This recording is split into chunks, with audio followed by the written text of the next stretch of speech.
기록되어 있어요. 그럼 에스더서는 어떤 기록인가? 1차 기한과 2차 기한 사이에 80년의 시차가 있습니다. 그죠? 80년의 시차가 있어요. 그럼 1차 기한은 주전 537년에 1차 기한이 시작됐어요. 그리고 이제 그 안에 성전을 건축하고 있다가 주전 540년 경에 2차 기한이 있었습니다. 그럼 그 시차가 몇 년이냐면 80년이요. 80년간에 아직 귀환하지 못하고 바사에 남아있는 유대인 사이에 일어났던 하나의 사건이 에스더서입니다. 있어요. 그리고 이제 2차 기한이 일어난 한 14년 후에 느헤미야에서 3차 기한이 이루어졌는데 그 3차 기한의 기록이 바로 느헤미야에서에 기록되어 있습니다. 이 세 책의 관계를 알아야 이제 세 책의 내용을 정확히 이해할 수 있습니다. 그럼 이제 우리가 에스라서, 느헤미야서, 에스더서를 우리 포로 귀환 이후의 역사라고 하는데, 그럼 이 포로 귀환의 역사를 우리가 의미가 무엇인가를 생각해 봅니다. 자, 우상을 숭배하고 하나님의 법을 지키고 악을 행하지 않고 하나님의 징계로 그들이 포로로 끌려갔어요. 근데 하나님은 귀환이 끝나지 않고 다시 돌아오죠? 왜 그들을 돌아오게 할까? 자, 하나님의 백성이 이방의 침략을 받고 이방의 포로로 끌려갔다면 뭐예요? 누구의 이름이 모독받았어요? 하나님 이름과 하나님의 영광이 훼손됐어요. 자기 백성의 이 범죄로 인해서 모독받은 하나님의 이름과 영광을 누가 회복할 것인가? 바로 하나님 자신이요. 그래서 포로로 끌려갔던 그 백성을 다시 돌아오는 겁니다. 이것이 귀환의 역사의 첫 번째 의미예요. 두 번째는 이제 하나님이 포로로 돌아오게 하는 것은 하나님 자신의 이름과 영광인데 그것은 근거가 뭐냐? 하나님의 언약의 신실성입니다. 언약의 신실성. 언약의 근거에서 다시 그들을 돌아오게 하는 것이 포로 귀환 이후의 역사를 우리가 보게 됩니다. 자, 에스더서를 한번 봅니다. 에스더서 1장 1절 한번 읽어봅니다. 에스더서 1장 1절 이런 거 한번 찾아보세요. 바사왕 고레스 원전에 여호와께서 에레미야 입으로 하신 말씀을 이루려고 여호와께서 바사왕 고레스의 마음을 감동시키며 그가 온 나라에 공포도 하고 조소도 내려 이르되.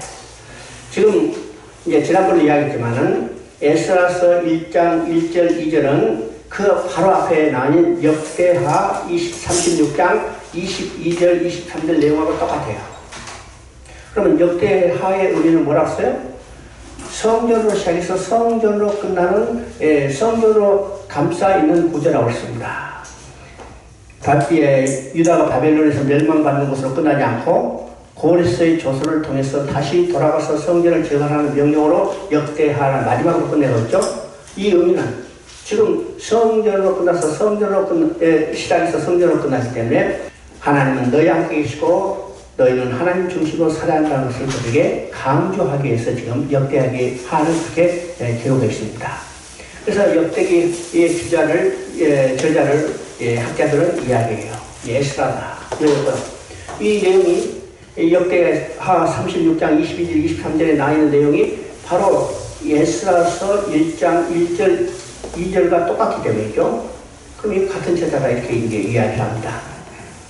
그냥 어떻든지 간에 우리가 에스라 시작할 때 지금 1장 1절처럼 바사왕 고레스 원년에 여호와께서 에레미야 입으로 하신 말씀을 이루시려고 여호와께서 바사왕 고레스의 마음을 감동시키며 그가 온 나라에 공포도 하고 조소도 내려 이르되. 우리는요 1장 1절 한 절을 가지고 우리가 중요한 것을 세 가지를 깨닫게 되는 겁니다. 첫째는 어떤 것인가? 첫째는 이 바사란 말이에요. 바사 왕 고레스 원년에 그렇죠? 그러면 이 바사를 통해서 역사의 주인이, 역사의 주권자가 누구인가를 알게 되는 겁니다. 알겠죠? 자, 하나님이 이스라엘 백성을 외에서 건져냈어요. 그래서 이 시내산에서 계약을 체결하죠. 이것을 우리가 시내산 언약이라고 합니다. 자, 출애굽기 19장 5절 6절에 보면 너희가 내 명령을 준행하면 너희는 내 소유가 되고 제사장 자리가 되며 거룩한 백성이 되리라. 그래서 백성이 뭐라고 했어요? 우리가 하나님의 명령을 다 준행하겠나이다 했어요. 자, 준행하겠나이다 했으니까 이제는 언약이 체결됐죠? 그래서 이스라엘 백성은 하나님의 백성이 됐고 하나님은 이스라엘 백성의 하나님 됐어요. 그러면 이스라엘 백성이 하나님의 백성이 됐기 때문에 그들이 누구만 섬기고 살아야 해요? 하나님만 섬기고 살아야 해요. 누구의 법을 지키고 살아야 해요? 하나님의 법을 지키고 살아야 해요. 근데 하나님만 섬기고 살아야 할 그들이 어떻게 했어요? 하나님을 버리고 우상을 섬기게 됐죠. 하나님의 법을 지키지 않고 제약을 행하게 돼요. 그러면 하나님 어떻게 했어요? 그들을 징계해요. 그들을 징계한 겁니다. 그래서 이스라엘을 북이스라엘을 징계하기 위해서 아수르를 일으켰고 또 남유다를 징계하기 위해서 바벨론을 일으켰어요. 그러면 하나님은 그들을 징계할 기간을 얼마나 오래 했습니까? 이 답이 나오면 에르미야를 통해서 70년이 차면 내가 다시 돌아오게 해야 70년 동안 징계 기간이요. 그죠? 자, 징계 기간이 끝나서 그들을 다시 돌아오게 할 때는 어떤 나라를 일으켰어요? 지금 바사라는 나라를 일으켰어요. 그러면 아수르나 바벨론이나 바사는 이 나라가 존재할 때는 오늘날 미국처럼 세계를 지배하는 초강대국이 됐어요. 그러면 세계를 지배하는 이 초강대국이 누구의 주권이 있어요? 하나님 주권이 있어요. 오직 하나님의 도구로 사용될 뿐이 있습니다. 그러니까 이것을 통해서 모든 역사의 주권자는 누구인가? 곧 하나님이라는 거예요. 하나님. 오늘 우리가 세상 이야기를 많이 하죠. 정치 이야기도 하고 걱정돼서 이야기하겠지만은 그래서 그 걱정하다 보면 마음이 답답할 수도 있어요. 근데 우리는 하나님의 손길을 바랄 때 모든 주권은 하나님께 있다. 하나님의 뜻대로 하나님의 계획대로 하나님의 목적대로 이루어 가신다는 사실을 우리가 보게 되면 우리는 염려 사라져요. 그렇죠? 우리 이제 성경을 볼 때 가져야 될 역사인식 세 가지를 의미하겠죠. 그 관점을 항상 우리가 견지하고 성경을 읽으면 여러분 마음이 편해진다. 자, 첫째 뭐라고요? 역사의 주인은 하나님이고 모든 역사는 하나님이 주권적으로 이루어간다는 거예요. 두 번째는 하나님의 역사는 시작과 끝이 있다고 했어요. 끝이 있다는 것은 도달할 목표가 있고 도달할 목표를 향해서 일정한 방향으로 진행해 가는 것이 우리 기독교 역사입니다. 그러면 이 도달할 목표는 시작할 때 단순한 목표가 아니고 더 향상된, 더 완전한, 더 성숙한 목표로 나아간다는 거예요. 세 번째는 하나님의 자신의 목적과 계획은 반드시 완성하시고 종결하시는 겁니다. 다른 말은요, 하나님의 계획과 목적은 절대로 실패가 없다는 겁니다. 하나님이 자신의 계획을 중단하지 않고 변경하지 않고 포기하지 않고 반드시 완성하시고 끝내신다는 거죠. 끝내요. 그러니까 여기서 지금 이 바사라는 나라를 통해서 역사의 주인이 누굴까? 모든 역사의 주권자는 하나님이라는 사실을 우리가 보게 됩니다. 두 번째는 이 고레스라는 이름을 통해서 우리가 여기서 하나님의 계획이 뭐고 섭리가 무엇인가를 알게 되는 겁니다. 지금 이스라엘이 바벨론 포로로 끌려갔죠. 돌아오게 할 때는 누구를 일으켰는가? 바사라는 나라를 일으켰죠. 그리고 그 바사의 왕이 누구였냐면 고레스예요. 고레스죠?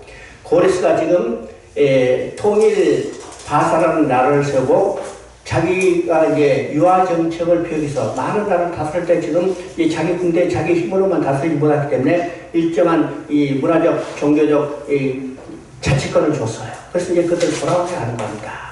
유다 백성만 돌아온 게 아니라 포로로 끌려갔던 다른 나라들도 돌아오게 해요.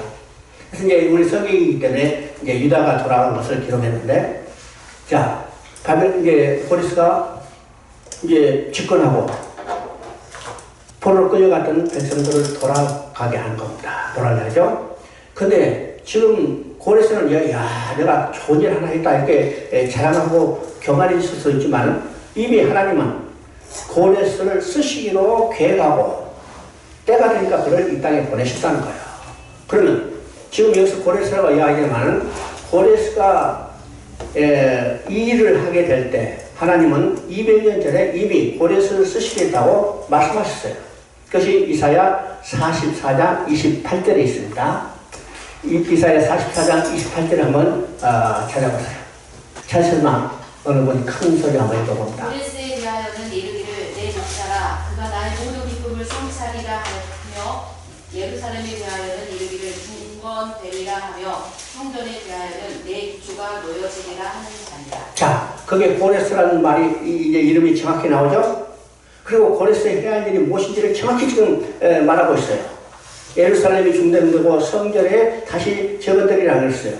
그러면 이 이사야 48장 27절에 이사야 선지자를 통해서 예언한 때는 언젠가?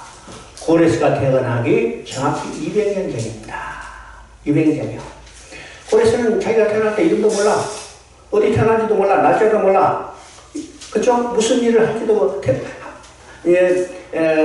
모르고 태어났지만 하나님은 이미 고레스가 태어나기 200년 전에 하나님은 정확히 고레스를 통해서 하나님의 일을 성취해 나갔다고 이미 이사야 선지자를 통해서 예언했던 것입니다. 그 예언들은 지금 그대로 성취되는 것을 보게 되죠. 선생님입니다. 세 번째는 여기에 예레미야 입을 통해서 하신 말씀을 응하게 하려고. 그러면 여기서 예레미야 입을 통해서 하신 말씀은 어디에 나와 있는가? 이건 예레미야 29장 10절에 나왔습니다. 예레미야 29장 10절을 보면 내가 70년이 차면 너희를 돌아오게 하리라. 그래서 이스라엘 백성은 포로로 끌려간 지 정확히 70년 만에 돌아왔어요. 그러면 우리가 70년을 어떻게 계산할까? 아시죠? 이스라엘의 포로로 끌려갈 때는 한꺼번에 끌려간 게 아니고 세 번에 걸쳐서 포로에 끌려갔어요. 첫 번째는 606년입니다. 606년. 바벨론이 이제 아수르를 멸망시키고 그 여서로 유다까지 침공하기 위해서 남진했는데 마치 그때 느부갓네살 아버지가 죽었어요. 그래서 아버지 장례 치르기 위해서 병력을 철수합니다. 철수하면서 이 포로로 끌려갈 때 그 포로로 끌려갈 때 대표적인 인물이 누구냐면 다니엘이에요. 그래서 다니엘은 1차 포로 때 끌려가는 사람입니다. 그때가 606년이요. 뭐 정확히 일일을 차있지만은 606년. 그리고 이제 2차는 598년입니다. 590년. 다시 침공했어요. 침공했죠? 자, 여호와김이라는 왕이 말을 안 들으니까 혼내주기 위해서 왔다가, 자, 그걸 폐위시키고 지금 여호와김을 세웠는데, 여호와김도 말을 안 들으니까 시기를 세웠죠. 그래서 여호와김을 끌어가면 때가 어느 때냐면 598년 2차 침공 때입니다. 이 2차 침공 때, 우리 이제 열왕기 하 25장에서 시드기야가 포로로 끌려가는 모습을 봤죠? 그때 2차 침공이에요. 시드기가 아니라, 그건 3차고, 그 전에 이제 여호와김과 에스겔이 2차 포로로 끌려갑니다. 그래서 에스겔은 2차 포로로 끌려서 598년입니다. 그 다음에 이제 3차는 아까 얘기했지만 열왕기하 25장에 시드기야가 바벨론에서 당하고 눈이 빠지고 쇠사슬에 묶여간 때가 3차 포로로 끌려갈 때, 그때는 완전히 멸망할 때입니다. 멸망할 때죠. 그러면 606년에 1차 포로로 끌려가는데 돌아올 때는 언제냐? 537년이요. 537년. 그러면 606년부터 537년은 몇 년이에요? 70년이에요. 70년. 이것이 예레미야 입을 통해서 하신 말씀. 70년이 차면 내가 너희를 돌아오게 하리라. 그러니까 정확히 예레미야 선지자를 통해서 예언한 그대로 성취됐죠? 성취됐습니다. 그럼 우리가 여기서 성경적 예언이 무엇인가를 정확히 이해해야 합니다. 자, 하나님은 고레스가 태어나기 200년 전에 고레스를 통해서 하나님이 일하시겠다고 정확히 예언하시고 그대로 성취됐죠? 또 예레미야 입을 통해서 내가 70년이 차면 돌아오려고 예언하고 정확히 70년이 차자 그대로 돌아가겠어요. 그러면 성경적 예언은 어떤 것일까요? 오늘 예언이라는 말이 너무나 기독교에서 혼란하는 상태에 있죠. 오늘 우리가 흔하게 이야기하는 예언들의 거의 대부분은 성경적 예언이 아니라 점치는 겁니다. 잘 알아야 돼요. 점치는 거예요. 근데 성경적 예언은 어떤 것이요? 성경적 예언은 하나님이 선지자를 통해서 하나님이 하실 일을 미리 말씀하시고 그 예언은 누가 성취하냐면 하나님 자신이 성취해요. 예언은 예언자가 성취하는 게 아닙니다. 하나님 자신이 성취했기 때문에 성경적 예언은 반드시 성취되는 겁니다. 성경에서 가장 중요하고 가장 유명한 예언은 뭘까? 메시아를 보내주겠다는 약속이요. 성령을 보내겠다는 예언이요. 다 성취됐어요. 왜요? 하나님이 선지자를 통해서 수많은 선지자를 통해서 예언했던 것이 그래서 성취했죠? 또 하나의 예언이 있어요. 그는 예수님의 재림이요. 지금까지 모든 하나님의 예언이 성취했기 때문에 하나의 예언도 반드시 성취될 것을 우리는 확신합니다. 이것이 우리 신앙이에요. 아니죠? 자, 2장 62절 한번 읽어봅니다. 사람들이 계보 중에서 자기 이름을 찾아도 얻지 못함으로 그들을 부정하게 여겨 제사장의 직분을 행하지 못하게 하고. 자, 2장 보면 지금 돌아온 백성들, 본에서 귀하는 백성들의 조건을 쭉 정리하는데 그 중에 계보를 찾지 못하는 사람도 있고 계보를 찾지 못하기 때문에 제사장 역할을 감당하지 못하는 사람도 있다고 했습니다. 그럼 돌아온 백성들이 왜 계보를 정리할 때 계보를 찾지 못했을까? 왜일까요? 하나님의 약속을 믿지 못했기 때문이요. 하나님은 예레미야를 통해서 말씀하시죠. 70년이 차면 너희를 돌아오리라. 여러분, 이 약속을 믿었던 백성들은 포로로 끌려가서 그들은 어떻게 했을까요? 자, 어떤 사람이요? 포로로 끌려갔어요. 그 사람은 나이가 70이에요. 70에 포로로 끌려온 사람이 있었겠죠? 그러면 70년이 차면 몇 년이 돼야 해요? 140년. 140년 못 살아. 그죠? 야, 나는 내구나. 근데 그 사람이 그 아들하고 함께 포로로 끌려왔어요. 아들 나이 보니까 50. 그죠? 그럼 50살 된 아들도 70년이 나면 몇 살이에요? 110년. 아, 이거 못 살아. 그러면 야, 안 됐다. 이렇게 끝나는 게 아니라 내도 못 들어가고 내 아들도 돌아가지 못하지만은 하나님의 약속이 있기 때문에 내 손자는 아니면 내 손자, 증손자는 반드시 돌아가게 될 것이다. 그럼 어떻게 해요? 그들이 어떤 민족인지 정체성을 정확히 가르쳤어요. 아시죠? 그래서 그들은 돌아오면 어떻게 해요? 그들의 정체성을 그대로 확인했기 때문에 조건을 그만 차는 거예요. 근데 약속을 믿지 못한 사람은 어떻게 해요? 70년이 되면 돌아간다는데 무슨 놈이 70년이야? 언제 우리 70년이 돼서 조국이 회복되고 우리가 돌아갈 수 있겠느냐? 포로가 무슨 족보야? 그죠? 그래서 그들은 약속을 믿지 못했기 때문에 자기들의 정체성 족보를 정리하지 않았어요. 후계에 인계하지 않았어요. 그래서 돌아왔는데 족보를 정리하지 못했죠. 오늘도 우리의 족보가 어디인가를 정확히 알아야 한다. 우리 족보 어디 있어요? 어? 우리 족보 저기 박씨 가문의 족보예요? 우리의 족보는 하나님의 생명책이 있다는 사실을 확신해야 해요. 그렇죠? 자, 3장 3절 한번 읽어봅니다.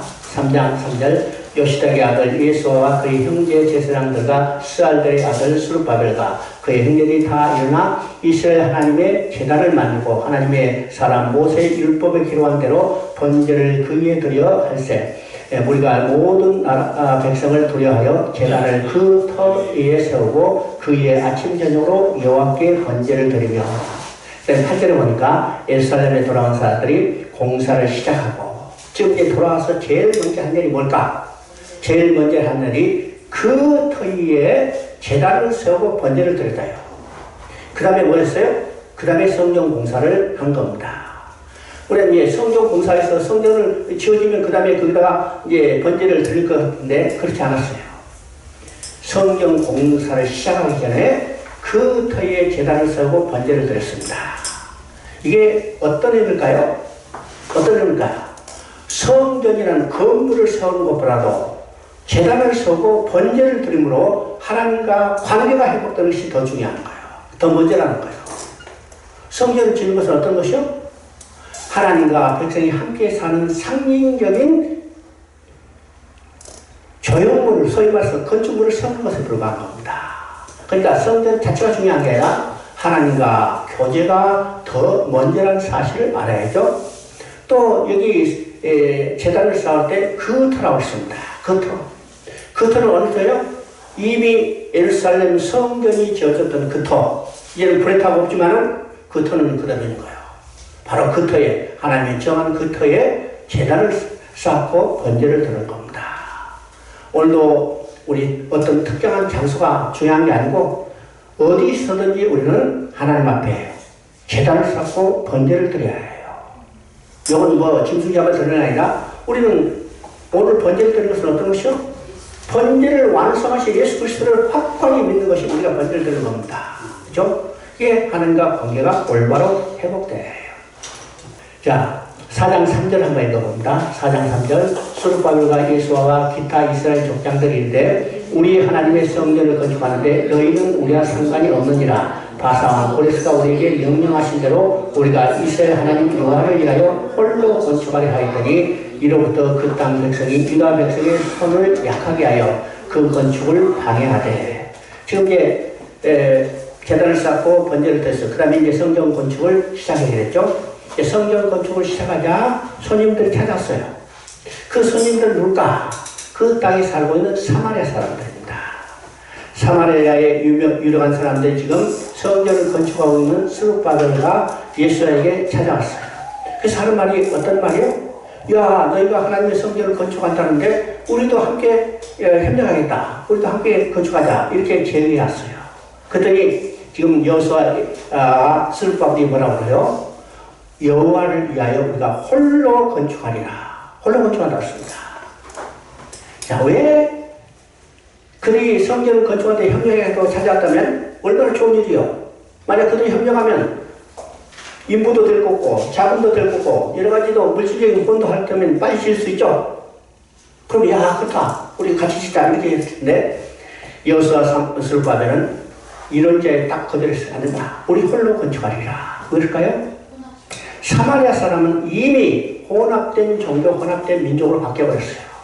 그들이 성전을 건축하자고 제의할 때 내세운 이유는 두 가지였죠. 첫째는 우리도 원래는 이스라엘 12지파에 속했던 족속들이다. 그렇죠? 이 말은 맞는 말이에요. 왜요? 북시자는요, 여로보암이 10지파를 가지고 건설했던 나라예요. 그 수도가 사마리아였어요. 아니, 사마리아죠? 그러니까 본래 그들도 이스라엘 12지파에 속했다는 말은 맞는 말이에요. 전혀 틀린 말은 아니었어요. 또 우리도 하나님을 섬기는 백성이다. 본래 그들이 이스라엘 12지파에 속했던 자들 때문에 하나님을 섬기는 자들이었죠? 근데 왜 여호수아 스룹바벨이 이런 지역에 거했을까? 그들은 본래 이스라엘 12지파에 속았던 자들이라도 이제는 민족적으로 완전히 혼합된 사람들이에요. 자, 아수르가 이스라엘을 멸망시키고 어떤 정책을 폈어요? 이렇게 예언에서 나옵니다.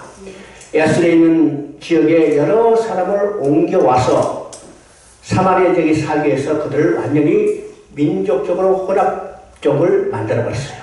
또 그들이 가지고 있던 이 우상을 가져와서 하나님도 섬기고 우상도 섬기라. 종교적으로도 혼합적을 만들었어요. 그래서 유다 족속들은 어떤 족속이요? 지금 포로로 끌려갔지만 바벨론이라는 영광로에서 정금 같은 믿음으로 제련돼서 나왔어요. 그러면 이들이 정금 같은 믿음으로 제련돼서 나왔는데 다시 성전을 건축할 때 사마리아 사람과 함께 건축한다면 어떻게 돼요? 그들의 순수한 믿음이 다시 혼합돼 버려요. 혼합되기 때문에 여호수아 스룹바벨은 그들이 성전 건축을 제의한 것을 이렇게 거절했어요. 우리 홀로 건축하리라. 신앙의 순수함, 민족의 순수함을 온전히 지키겠다는 거예요. 지키겠다는 거죠. 그러면 그들이 거절하면 뭐가 예상돼요? 뭐가 예상돼요? 방해가 예상돼요. 여기도 지금 그대로 나와 있어요. 그 건축을 방해하되. 방해가. 그럼 얼마나 그들이 아주 극렬하게 반대했을까? 성전 건축이 14년 동안 중단되는 사태가 벌어집니다. 오늘 우리가 신앙생활에도 또 교회에 또는 어떤 사역을 해도 참 유혹들이 많이 있습니다. 유혹들이 많이 있어요. 우리는 그 가운데 무엇을 지켜야 하던가? 신앙의 순수성을 지켜야 하던가? 아니면 우리가 조금 편하게 할 것인가 결단할 때가 계속해서 나타나는 겁니다. 어떡하죠? 그 다음에 6장 17절 한번 읽어봅니다. 6장 17절 하나님의 성전 봉헌식을 행할 때 수소 100마리와 순양 200마리와 어린 양 400마리를 드리고 또 이스라엘 지파의 수를 따라 순염소 12마리로 이스라엘 전체를 위하여 속죄제를 드리고 지금 이제 성전을 다 펴졌어요. 이제 봉헌을 하죠. 봉헌을 할 때 지금 어떻게 했냐면 이스라엘 지파의 수에 따라 순염소 12마리로 이스라엘 전체를 위하여 속죄를 드리되 지금 성전 건축하는 지파는 실제로 어느 지파예요? 포로로 끌려갔다 다시 돌아온 유다 백성들 지파로 말하면 유다 지파와 베냐민 지파 두 지파입니다. 그럼 두 지파는 신앙의 순수성을 지켰기 때문에 이 두 지파만 이하에서 속죄제를 지내야 할 것 같은데 이스라엘 12지파 전체를 위하여 속죄제를 지냈어요. 속죄제 지냈죠? 자, 그 의미가 지금 에스겔 37장 22절에 나오는 겁니다. 에스겔 37장 22절 보면 유다가 이스라엘과 유다는 나라가 될 것이며 온 한 임금이 모두 사들이 되며 그들이 다시는 두 민족이 되지 아니하며 두 나라로 나누지 아니할 것이라는 예언이 그대로 성취된 겁니다. 지금 12지파에서 10지파, 2지파로 나눠졌지만 언젠가는 이것이 한 나라로 될 것이다. 한 임금이 다스릴 거야. 이것은 더 나아가서는 유대인과 이방인이 한 임금에서 다스릴 겁니다. 그때가 언제예요? 그때가 언제요?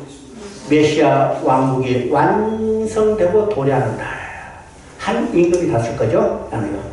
오늘 교회는요, 이방인과 유대인과 하나가 되는 것을 모형적으로 보여주는 겁니다. 오늘 교회의 머리는 누구예요? 그리스도예요. 그리스도. 근데 아직 교회는 완성된 모습은 아니죠? 이것이 언제 완성될 건가? 예수님이 재림하고 예수님이 왕이 돼서 세수적 왕나라는 메시아 왕국에서 모든 민족 하나가 되는 또 한 왕이 다스리는 나라가 될 것을 보여준 겁니다. 자, 느헤미야서를 봅니다. 느헤미야서는 이제 3차 기한에 대한 기록이라고 합니다. 3차 기한. 그러면 1차 기한과 2차 기한이 있었고 3차 기한이에요. 그러면 느헤미야는 어떤 것일까? 느헤미야는 돌아와서 성벽을 재건하는 일입니다. 성벽을 재건하죠. 성벽을 재건하는 일은 어떤 의미가 있을까요? 지금 이제 느헤미야가 이제 바사에 남아 있어요. 나있죠? 그래서 자기 조국을 늘 생각했습니다. 지금 이 시대를 보면요, 바사는 여기 느헤미야는 포로로 끌려는 1세대는 아닌 것 같아요. 나이로 보면 아마 1.5세나 아니면 그 후에 2세대로 볼 수 있는데 이 느헤미야는 항상 조국 예루살렘을 생각하고 있었어요. 그에 대한 소식을 관심 있게 들었어요. 특별히 자, 성전을 재개했다는 소식을 들었는데 성벽은 아직도 해파됐다는 소식, 아직 수치되지 않았다는 소식을 계속 듣고 있는 거죠. 지금 우리가 보면 예루살렘에 귀환했으면 예루살렘에서 사람들이 많이 살 것 같은데 그렇게 살지 못했어요. 왜일까요? 유대의 민족은 짐승을 기르고 사는 백성들이었습니다. 그렇죠? 유목 농경민이요. 그러면 예루살렘 성은 도시적인데 이게 농사짓고 살 때가 안 되죠. 쉽게 말하면 밥벌이가 제대로 되지 않는 거예요. 밥벌이가 되지 않기 때문에 어떻게 해요? 곳곳에 흩어져요. 밖으로 나갔어요. 시골로 나가서 농사짓고 먹고 살기 위해서. 그래서 예루살렘에 사람이 모자라가지고 어떻게 해요? 제비 뽑아서 그게 살고 있는 사람을 강제적으로 여기 거주하도록 만들었어요. 만들었죠? 그러니까 예루살렘은 근본적으로 회복됐다 하더라도 거주민이 많지 않기 때문에 성전은 재건했지만 성벽은 아직도 해파된 그대로예요. 자, 느헤미야는 그 소식을 계속 바사에서 듣고 있는데, 그죠? 그래서 자기 성벽을 지어야겠다는 이 일념을 가지고 있었던 사람 중에 한 사람입니다. 그래서 어느 날 이제 왕의 허락을 받아서 3차로 귀환합니다. 3차로 갑니다. 느헤미야에서 보면 느헤미야가 얼마나 하나님을 섬기는 사람이었고 그가 신실하고 충성된 사람인 것을 우리가 보게 되는데 그가 왕의 신임을 받고 결국은 그 왕의 허락을 받아서 3차로 귀환해서 성벽을 재건하는 내용입니다. 그러면 느헤미야서는 지금 이제 10석장으로 되어 있는데 크게 세 부분으로 나눌 수 있어요. 첫째는 1장부터 6장까지는 느헤미야가 돌아와서 성벽을 재건하는 일입니다. 성벽을 재건하는 일이죠. 그러면 성벽을 재건하는 것은 어떤 의미가 있을까요? 고대 국가는 한 성읍이 한 나라이기 때문에 성벽을 이제 튼튼하게 세운다는 것은 나라의 방비를 견고하게 세운다는 겁니다. 그죠? 그러면 성벽만 튼튼하면 나라가 견고히 서 있을까요? 성경만 경고하고 나라에 경고 있을 수 있어요? 그래서 예를 들면요, 중국의 진시황이 북방 오랑캐 침략을 막기 위해서 만리장성을 건설했어요. 그죠? 근데 만리장성은 지금까지도 튼튼하죠? 앞으로 만리를 더 갈 거예요, 아마. 근데 진나라는 성벽을 재건하기 시작할 때부터 만리장성 건설하기 시작할 때 100년 못 돼가지고 진나라는 멸망하고 말았어요. 그럴까요? 성벽이 약해서가 아니라 나라가 부패했기 때문이요. 나라가 부패했기 때문에. 그래서 성벽을 튼튼하게 한 다음에 느헤미야는 무엇을 했느냐? 에스라를 초청해서 신앙 부운동을 일으킵니다. 그것이 7장부터 10장까지 내용이요. 10장까지 내용. 그 다음에 이제 느헤미야는요, 일시적으로 왕의 허락을 받고, 바사 왕의 허락을 받고 귀국했기 때문에 성벽 재건을 마치고 신앙 부운동을 일으킨 다음에 다시 바사로 돌아갔어요. 바사로 돌아갔다가 한 10년쯤 있다가 에스라임에 왔습니다. 그랬더니 에스라임에 왔더니 10년 전에 신앙 부운동을 일으키고 이제는 다시 죄악을 범치 않겠다고 각서까지 썼던 그 백성이 다시 타락해 있어요. 이것이 11장부터 13장까지 내용입니다. 그러면 구약의 역사는 뭘로 끝나요? 느헤미야 13장으로 구약의 이스라엘 역사는 끝납니다. 이거 끝나죠? 그러면 구약의 이스라엘 역사는 뭘로 끝난가? 전적인 타락, 전적인 부패하는 모습으로 끝나는 거예요. 이것을 통해서 인간 자력 구원에 불과한 걸 또 보여주는 겁니다. 보여주죠? 이것이 느헤미야예요. 느헤미야죠? 자, 느헤미야 1장, 6장을 해봅니다. 느헤미야 6장 15절부터 16절까지 한번 봅니다. 성경 역사가 52일 만에 엘루를 25일에 끝나매 우리의 모든 대적과 주위에 있는 이방 족속들이 이를 듣고 다 두려워하여 스스로 낙담하였으니 그들이 우리 하나님께서 이 역사를 이루신 것을 알미라. 자, 느헤미야 6장은요, 성벽을 완공하는 단계입니다. 그죠? 지금 보니까 52일 만에 성벽을 완공했다고 했어요. 그러면 느헤미야 6장에서 반복되는 단어가 있는데 그 단어는 두려워하다는 말입니다. 두려워하는 말이요. 이 두려워하다는 말이 4번 반복되는데 여기서 4번 중에 3번과 한 번의 대상이 달라요. 그럼 3번의 대상은 누구냐면 적들이 느헤미야를 향하여 두렵게 하는 겁니다. 왜 그래요? 두려워서 성벽을 재건하지 못하도록 방해하는 겁니다. 방해하는 거죠? 근데 여기서 6장 16절에는 어떻게 해요? 반대로 이제는 느헤미야를 두렵게 해서 성벽 재건을 하지 못하도록 방해했던 그들이 두려워하고 있는 겁니다. 두려워하고 있어요. 왜 그들이 두려워해요? 52일 만에 성벽 재건을 완공했어요. 52일이라는 것은 인간의 지혜, 인간의 기술, 인간의 능력으로는 불가능해요. 근데 그들은 52일 만에 완공했어요. 그래서 그들을 보고, 야, 이건 인간의 지혜, 인간의 기술, 인간의 능력이 아니다. 하나님의 손이 그들을 이 성벽을 재건했다. 그것을 보고 그들이 두려워하는 거죠. 두려워하는 겁니다. 오늘 우리가 하나님의 일을 해나가요. 여러 가지로 각자 주어진 사명대로 해나가죠. 그럼 그 일이 결코 쉬운 일이 아닙니다. 쉬운 일이 아니에요. 우리는 영적 전쟁을 하고 있기 때문에 적들이 대적해 와요. 방해해 와요. 쉬운 일이 아니에요. 쉬운 일이 아니에요. 그래서 계속 우리를 두렵게 하고 그 일을 하지 못하도록 방해하지만 이건 하나님의 일이다. 하나님이 내게 맡긴 사명이고 내가 아니고 하나님이 하신다는 이 확신을 가지고 그 일을 이뤄나간다면 누가 두려워해요? 그 일을 방해했던 적들이 두려워한다는 겁니다. 적들이 두려워요. 그래서 우리 사회 가운데 적들을 두렵게 하는 일이 얼마나 많이 있었을까. 이것이 우리의 간증거리고 우리 신앙이 더 굳건히 세워지는 길입니다. 자, 느헤미야 9장 38절을 한번 읽어봅니다. 느헤미야 9장 38절. 우리가 이 모든 일로 말미암아 이제 견고한 언약을 세워 기록하고 우리의 방백들과 레위 사람들과 제사장들이 다 인봉하나이다 하였느니라. 자, 우리 이제 7장부터 10장까지는 에스라를 초청해서 그들에게 율법을 다시 교육시키고 하나님의 법과 윤례를 갖추고 죄를 범하지 않겠다고 회개하고 신앙 부운동을 일으키는 것이라고 했어요.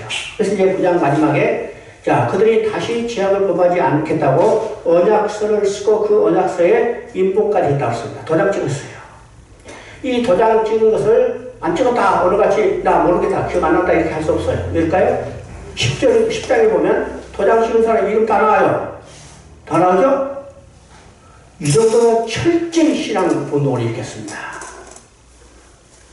그리고 이제 느헤미야는 다시 바사로 돌아가서 10년쯤 있다가 돌아왔는데 11장부터는 다시 타락한 역사예요. 이것이 13장에 나타나죠. 13장 아주 대표적으로 우리가 몇 절만 읽어봅니다. 7절 읽어보면 엘리야십이 도비야를 위하여 하나님의 전돌에 방을 만든 악한 일을 하니라. 그러면 지금 엘리야십은 누구고 도비야는 누굴까? 엘리야십은 당시의 대제사장이요. 이 도비야는 성전 건설뿐만 아니라 성전 건축도 앞장서서 반대했던 사마리아 사람들이야. 그러니까 이 엘리야십이요 어떻게 해서 또 도비야를 자기 사이로 맞았어요. 이방인 대세는 이방인 거 마찬가지죠. 이 악을 향한 겁니다. 뿐만 아니라 지금 성전에다가 자기 사이가 거처할 것을 마련했어요. 이게 얼마나 악한 행위예요? 악한 행위입니다. 그 다음에 23절을 보면 내가 본 적 유다 사람이 아스돗과 암몬과 모함 여인을 맞아 아내로 삼았는데, 자 10년 전에 이방 여자와 결혼했던 사람은 다 헤어지겠어요. 근데 10년이 못 가서 또다시 이방 여자하고 결혼한 것을 보게 되죠. 야, 이방 여자가 결혼하는 것은 지난번에 이야기했지만 근본적인 죄가 아닙니다. 우리가 이방 여자 결혼하면 죄를 생각할지 몰라도 이방 여자하고 결혼하는 자체는 죄가 아니에요. 죄가 아니에요. 근데 왜 하나님이 이방 여자가 결혼한 것을 금했을까? 그들이 마음을 돌려 그들이 섬기는 우상을 섬기게 될까봐 이방 여자가 결혼하는 것을 금한 겁니다. 금한 거죠? 자, 그런데 이방 여자가 또 결혼했어요. 또 악을 행한 거죠? 악을 행한 겁니다. 그러면 구약의 이스라엘 역사는 느헤미야 13장으로 끝나는데 느헤미야 13장의 역사가 다시 그 백성이 타락하고 부패한 것으로 끝나죠? 이것을 통해서 구약 이스라엘의 역사는 전적으로 부패한 전적으로 타락한 인간은 하나님 앞에 스스로 나아가서 자력권에 불과한 것을 보여주고 끝나고 있다는 겁니다. 그래, 이게 구약 역사예요. 역사죠. 그 다음에 우리 이제 에스더서를 봅니다. 에스더서는 역사의 시대 부분 속에 들어가지 않는다고 그랬죠.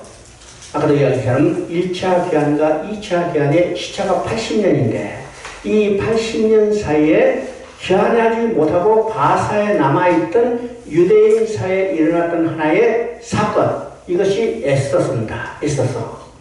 그럼 에스더서를 읽을 때 여러분 기억되는 성경 구절이 어떤 구절이에요? 죽으면 죽으리라. 다 그것만 기억해요. 우리 이제 어떤 성경 요절이 지금 매어가지고 거기서 벗어나지 못한 경우들이 많아요. 그래서 요절이라는 것을 여러분께 지금 크게 아주 중하게 생각을 들어봤습니다. 지금까지 그런 것이 이제 인간 중심적인 관점에서 요절을 다 쳤죠. 이제 대표적으로 지금 에스더의 요절하면 4장 16절에 에스더가 말했던 죽으면 죽으리라. 또 이제 요절 있죠. 학개서 2장 8절 은도 내 것이요 금도 내 것이요 다 주세요. 또 마라기서 3장 10절 마라기 3장 10절 뭐예요? 11조. 야, 그런 것만 가지고 이게 이야기를 해요.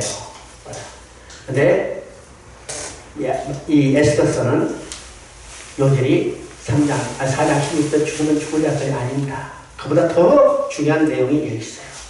그러면 우리가 에스더서를 살펴보기 전에 우리 머릿속에 정리할 성경 구절 하나가 있어요. 이 성경 구절 하나를 우리 머릿속에 다시 정리하면 에스더서 공부할 필요 없어. 다 끝났어요. 그죠? 어떤 성경 구절일까요? 어떤 성경 구절일까요? 이미 잘 아는 내용이죠. 창세기 3장 15절입니다. 창세기 3장 15절 여러분 머릿속에 암송이 돼요. 우리 요한복음 3장 16절만 머릿속에 잘 암송하고 있죠? 요한복음 3장 16절 하면요 읽어보러 하게 되는데 다 통해요. 근데 창세기 3장 15절 하면 무슨 내용이야, 그죠? 창세기 3장 16절 성취가 요한복음 3장 16절의 사실을 알아야 합니다. 알아요. 그래서 요한복음 3장 16절은, 이제 창세기 3장 15절은 성경 전체를 이해하는데 아주 중요한 핵심적인 내용이에요. 이것이 원복음이라고 그랬죠? 이 원동물 정리가 확대해 가는 것이 성경 이야기이기 때문에 우리 창세기 3장 15절은 머릿속에 정리가 돼야 합니다. 여기서 핵심은 여자의 후손을 보내주겠다고 약속인데 여기서 세 가지가 있다고 했죠? 첫째는 두 진영으로 나눌 것을 이야기했어요. 두 진영은 여자의 후손의 진영과 뱀의 후손의 진영. 그 다음에 두 번째는 이 두 진영 사이는 원수가 되고 싸움이 있다고 했어요. 이건 영적 전쟁이 나왔습니다. 세 번째는 이 전쟁의 결과가 어떻게 끝날 것인가 이미 계시되어 있어요. 여자의 후손이 뱀의 머리를 상하게 할 것이다. 여자의 후손의 결정적인 승리를 지금 계시하고 있는데 또 뱀의 후손도 만만히 물러가는 게 아니라 끝까지 저항적 것을 이야기하는데 그것이 여자의 후손의 발꿈치를 상하게 할 것이라고 했죠. 자, 우리 창세기 3장 15절 머릿속에 정리했어요. 애써서 공부할 필요가 없죠? 있어요, 없어요? 그대로예요. 그대로 정리합니다. 우리가 여기서 에스더가 주인공처럼 생각하지만 실제로 에스더의 핵심 인물은 에스더가 아니고 두 사람입니다. 하만과 모르드게고 그 중에 핵심은 모르드게예요. 모르드게입니다. 왜일까? 여러분 여자의 후손과 뱀의 후손은 두 진영의 싸움을 했죠? 그러면 여자의 후손의 대표는 누구냐? 모르드게예요. 뱀의 후손의 대표는 누구냐? 하만이에요. 그러니까 모르드게가 하만, 유대인과 유대인의 대적의 싸움이에요. 싸움이죠? 결과는 어떻게 됐어요? 유대인이 이기고 여자의 후손이 이기고 뱀의 후손이 신멸당하는 내는 것을 우리 에스더서를 통해서 보게 되는 겁니다. 그러니까 창세기 3장 15절에서 계시되는 것이 어떻게 더 진전된가를 보여주는 것이 에스더서라는 사설을 우리가 보게 됩니다. 보게 돼요. 자, 우리 성경을 통해서 한번 봅니다. 3장 6절 한번 읽어봅니다. 3장 6절. 그들이 모르드게의 민족을 하만에게 알림으로 하만이 모르드게만 죽이는 것이 부족하다 생각하고 아하스레야의 온 나라에 있는 유다인 곧 모르드게의 민족을 다 내라고 하더라. 지금 모르드게는 누구를 대표해요? 유대인을 대표하는 겁니다. 유대인을 대표하죠. 그러면 하만은 어떤 사람입니까? 10절에 나오죠. 왕이 반지의 손을 빼어 유다인의 대적 곧 아각 사람 함무다다의 아들 하만에게 주며 그러면 아만은 누구냐? 유대인의 대적이라고 했어요. 그리고 돌아가서 아각 사람 함무다다의 아들이라고 했죠. 여기서 아각은 누굴까요? 아각. 자, 사무엘상 15장에 나오는 사울이 아말렉과 전쟁을 할 때 그 왕이 누구냐면 아각이에요. 알겠죠? 그러면 아각 사람이라니까 이 하만은 아각의 후손이고 곧 누구요? 아말렉 족속이에요. 아말렉 족속은 하나님을 대적한 가장 대표적인 족속 중에 하나죠. 출애굽기 17장에 이스라엘 백성이 애굽에서 나올 때 제일 처음에 대적했던 족속이 아말렉 족속이에요. 아말렉 족속. 그래서 성경은요, 하나님께서 계속해서 명령해요. 아말렉 족속은 철저히 진멸하라. 반대로 아말렉 족속이 반대로 유대인을 철저히 진멸하라고 그러죠. 이게 뱀의 후손과 여자의 후손의 싸움입니다. 자, 유대인의 대적 아각 사람 하만이 유대인을 진멸해서 왕으로부터 조서를 받아냈죠. 이것이 3장 13절입니다. 3장 13절 14절 보면 이에 그 조서를 10절에 맡겨 왕의 지방에 보내니 12째 달 곧 아달월 30일 하루 동안에 모든 유다인은 젊은이 어린이 여인들을 막론하고 죽이고 돌가고 진멸하고 또 재산을 탈취하라 하였다. 지금 하만이 유대인을 진멸해서 왕의 조서를 받아냈어요. 근데 이 조서 내용이 어떤 것입니까? 12월 13일 그 조서가 도착하면 12월 13일에 바사에 남아있는 유대인은 다 진멸해요. 근데 이 진멸의 내용이 얼마나 무서운가를 한번 생각해 봅니다. 여기 보세요. 유다인은 젊은이 어린이 여인을 막론하고 죽이는 것으로 끝이 않아. 도리가라고 했어요. 도리가는 거는요, 완전히 찢어 발견하는 겁니다. 옛날에 이제 한국에도 육시라는 게 있죠. 찢어 발견하는 거. 찢어 발견하는 거 아니라 어떻게 했어요? 진멸을 하는 거예요. 진멸을 흔적도 없이 없애버리는 겁니다. 요새 시체 유기한 사람들 많죠? 흔적도 없이 없애버리라고. 그 다음에 재산도 다 탈취하는 거예요. 이건 얼마나 철저히 유대인을 없애버리기 위해서 지금 유대인의 대적 하만이 조서를 받은 거라고 보면 되죠. 그러면 12월 13일 이 조서가 도착하면 바사에 남은 유대인들은 하나도 흔적도 없이 없어져요. 이 경각의 순간에 가장 유명한 신앙 고백은 무엇일까? 이런 생각을 합니다. 자, 4장 14절 한번 봅니다. 4장 14절. 이때 내가 만일 잠잠하여 말이 없으면 유다인은 다른 데로 말미암아 노임과 구원을 얻으리냐? 너와 내 아버지 집은 멸망하리라. 내가 왕의 자리를 얻은 것이 이때를 위함이 아닌가 누가 알겠느냐.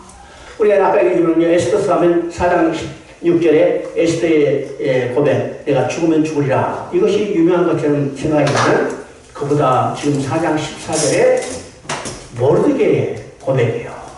자, 여기서 모르드게의 고백에서 가장 중요한 것은 어떤 것일까요? 유대인은 결코 진멸되지 않으라는 확신입니다. 그렇죠? 유대인은 결코 진멸되지 않으리라. 다른 데로 말미암아 노임과 구원을 얻으리냐. 이것은 유대인은 결코 진멸되지 않는다는 확신입니다.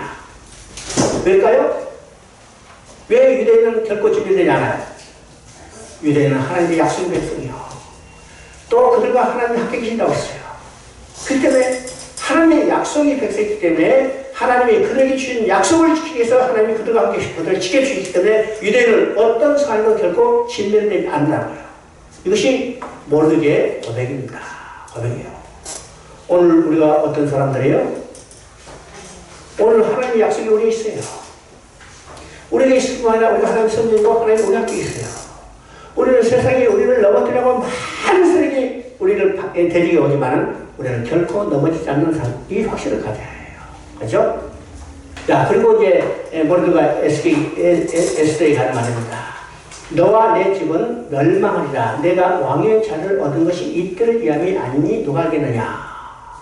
지금 부하 소녀 에스더를 누가 왕비에 앉혔어요? 누가 왕비에 앉혔어요? 하나님이요. 왜요? 이때를 위해서요. 이때 하만이 유대인을 다 진멸하게 하는 이 순간을 위해서 하나님은 에스더를 준비해서 왕비에 앉혀놨습니다. 근데 에스더가 그 사명을 감당하지 못한다면, 야, 에스더가 사명을 감당할 때 유대인 다 진멸했다, 이렇게 모르드가 고백하고 있지 않다는 거예요. 다른 데로 말하면 노임과 구원을 얻지만은 내가 사명을 감당하지 못하는 너와 내 집은 어떻게 해요? 하나님께 버림받는다는 거예요. 버림받는다. 자, 이것이 이제 정신이 번뜩 들어서 26절에 내가 죽으면 죽으리라 이 사명을 감당하겠다. 오늘 하나님도 우리가 똑같은 사명을 주셨습니다. 그렇죠? 우리가 하여금 뭐 했어요? 뭐 했어? 우리가 하여금 복음을 증거했어. 죄와 허물로 죽었던 영혼들을 살리게 했어요. 우리가 그 사명을 감당하지 못한다면 하나님의 계획이 실패한 게 아니라 하나님은 다른 데로 말미암아 그 일을 이루시면은 사명을 받은 우리는 버림받는 사실이에요. 버림받는 사실이죠? 자, 이제 7장 10절을 봅니다. 7장 10절. 모르드게를 매달려고 한 나무에 하만을 달기 그가 그 노가 덧치니라. 지금 하만이 모르드게를 달기 위해서 자기 집에 50규빗이나 되는 높은 장대를 만들었어요. 그런데 결과적으로 자기가 만드는 그 장대에 자기 자신이 달리는 거죠. 뱀의 후손이 머리를 상하게 할 것이다. 창세기 3장 15절부터 계시던 그 내용이 그대로 성취되는 것을 보게 됩니다. 보게 되죠. 자, 그래서 이제 이것을 기념하기 위해서 지키는 날이 불임절입니다. 불임절. 그럼 불임절도 예수 그리스도에서 성취된 것을 예표한다고 했습니다. 우리가 레위기에서 봤지만은 이스라엘 백성이 지키는 모든 날짜와 절기는 누구에 의해서 성취될 것을 예표해요? 예수 그리스도예요. 날짜로 그렇죠? 날짜는 안식일, 그 다음에 초월 월삭이죠? 우리 말하는 대로. 그 다음에 안식년, 휴년, 이 모든 절기도 예수 그리스도의 성취된 것을 예표하고, 그 다음에 절기죠. 레위기에 나오는 집회절기, 유월절, 무교절, 초실절, 오순절, 속죄일, 나팔절, 초막절.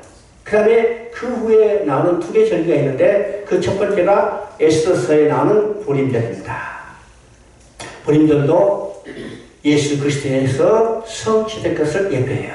그럼 불임자는 이틀 지켰어요. 12월 13일에 다 진멸받을 것으로부터 구원받았기 때문에 14일과 15일 양일을 지키는데 14일은 유월절을 보여주고 15절은 예수님의 다시 오심으로 이루어질 완전한 회복, 곧 초막절을 그림자로 보여주는 겁니다. 그렇죠? 그 다음에 이제 또 하나의 절기가 있다고 했죠? 그 절기는 요한복음 10장 22절에 나오는 수전절이에요. 수전절. 마카비 형제에 의해서 나라의 독립을 쟁취하고 안티오크 에피파네스에 회판했던 성전을 수리하는 것을 기념하는 지켰던 절기가 수전절인데 이 수전절을 지켰지만은 나라는 로마에 다시 멸망됐죠. 또 성전은 로마에서 다 불타고 없어졌죠.